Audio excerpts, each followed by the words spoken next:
Well, shalom everybody, welcome back. Thank you so much for joining me. I wanted to do a video looking at Pesach.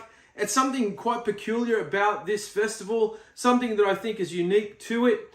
It's certainly a very popular festival as far as all the high holy days go. In my experience, in my limited experience, there is really no other occasion where people are more desirous of actually celebrating it than celebrating this particular high holy day, which is interesting to me because when a person becomes familiar with it, starts to learn about it, they see that it's actually, out of all the feasts, is probably the most closed off of all the feasts in terms of its exclusivity in its observance. Certainly the first time it was observed in Mitzrayim before the children of Israel left to go into the wilderness, and then when the actual Beit HaMikdash, the Holy Temple, was built, and its observance during the golden age of Shlomo HaMelech.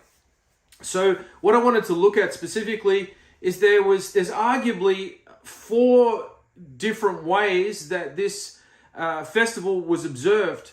And the first way that comes to most people's minds is the way it was observed on the night of the death of the firstborn. And there were sort of some quite obvious and not so obvious unique characteristics about its observance in that night.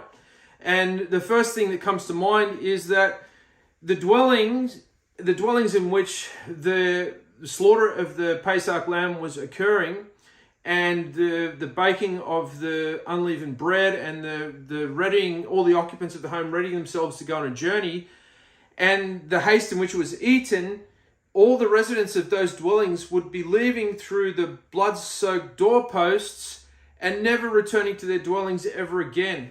And it's very easy for us in hindsight to look at this event and sort of romanticize it, but when it was actually happening, it would have been quite a harrowing time with a lot of unknowns. People, such a large mass of people going into the desert, and without the appropriate logistical support, it would be not that much different to a death march. So, it's all right for us with hindsight to romanticize the event and say how wonderful it was. But at the time, there were a lot of Hebrews who didn't end up going, and there were ones that went with doubts in their minds. Also, too, there were ones that went with full emunah, full faith in what was going on, of course. But, we've got to start taking off the rose-colored glasses and look at these events like actual things that occurred, and not sort of make them so like kind of a children's fairy tale. But in actuality, these times would have been quite touch and go. So one of the other unique things about the first observance in Mitzrayim and Goshen of this festival was that the head of the household was to actually slaughter the lamb, whereas later on we see when the Beit HaMikdash is built, the Holy Temple, it's down to the Kohanim, the priestly class, to sort of handle the actual slaughtering of the lamb for each household. Now, once the children of Israel go into the wilderness, it's only celebrated in the first month of the second year, or it's only recorded as being acknowledged or celebrated or observed in the first month. The first month of the second year. And then we also read, and this is actually part of the first reading on the first day of Pesach, comes to us from Exodus chapter 12, verse 23. It says, "You will not only have to keep this ritual service when you enter the land that Elohim is going to give you as he promised.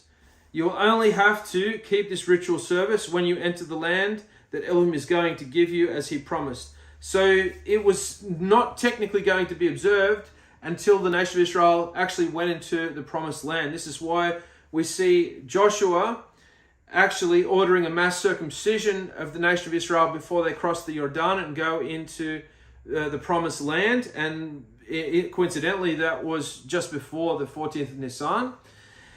And so what did the sages say about that? Well, Rashi actually reinforces this by stating that it was only commanded to be observed in the land, which we've just read pretty much from verse 25 of chapter 12.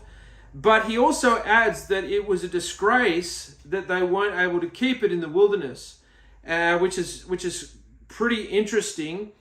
Tosafot, according to Tractate Yavamot 72a, says that it actually was observed in the wilderness, but only by those who were circumcised that had come out of Mitzrayim. So subsequent male Hebrew children that were born, they were not circumcised during the wilderness sojourns, hence the mass circumcision that was ordered before going into the land.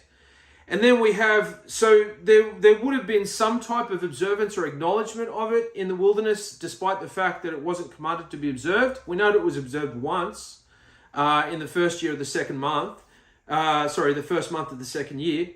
And so therefore, that is another variant type of observance that differed from the first night in Mitzrayim before or during the night of the death of the firstborn.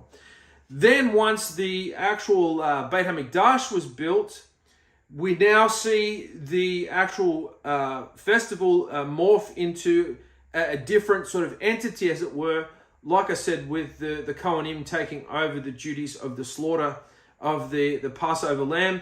And there are rules and regulations guiding the head of each home that lives far and wide to come and represent each family on that day. It's one of what's called the Shilosh Regalim, which is a pilgrimage festival.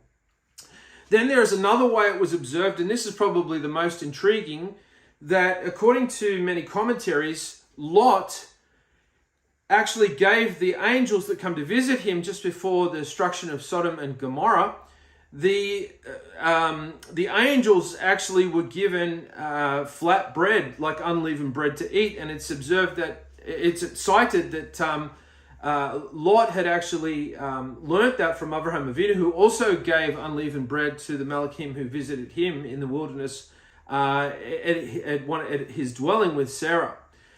So through prophetic deduction, Avraham Avinu knew that there was something significant about a particular time of the year where it was appropriate for unleavened bread to be eaten. So to a certain degree, you could say that it was even observed even before the event actually occurred, which is extremely, extremely interesting. Then we have an era. Now this is the fourth way it was observed. After Beit HaMikdash has been destroyed, and it becomes a memorial feast, and therefore its observance is not exactly in accordance with how it has been prescribed, because there's no temple now. And so therefore the actual restriction on the feast is relaxed, and that does depend on which Jewish community you're actually engaging with on it, because some are more stricter than others. And so generally speaking, you don't have to be Jewish to attend the feast. You can be a Noahide, and you can enjoy the festivities along with your local Jewish community if you've made a connection with them to do so. So in terms of somebody who's not Jewish or Noahide, they can certainly observe the feast as it is observed in this current era of being a memorial Seder.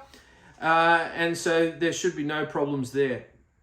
That's pretty much all I wanted to look at in this video. I thought these were very interesting insights that I wanted to get outfield and just remind people that there were slightly different variations of how this particular festival was actually observed, depending on the era and depending on the circumstances, what was not available and what was available, and how it slightly caused it to differ. And the fact that it actually wasn't observed for the most part in the wilderness by the majority of Hebrews, certainly as the years rolled on into the 40 years, it just became something that wasn't observed by those who were uncircumcised. So very, very interesting stuff there. Thank you so much for watching the video. That's all I wanted to share. Hope you have a great Pesach, everybody. Bye for now.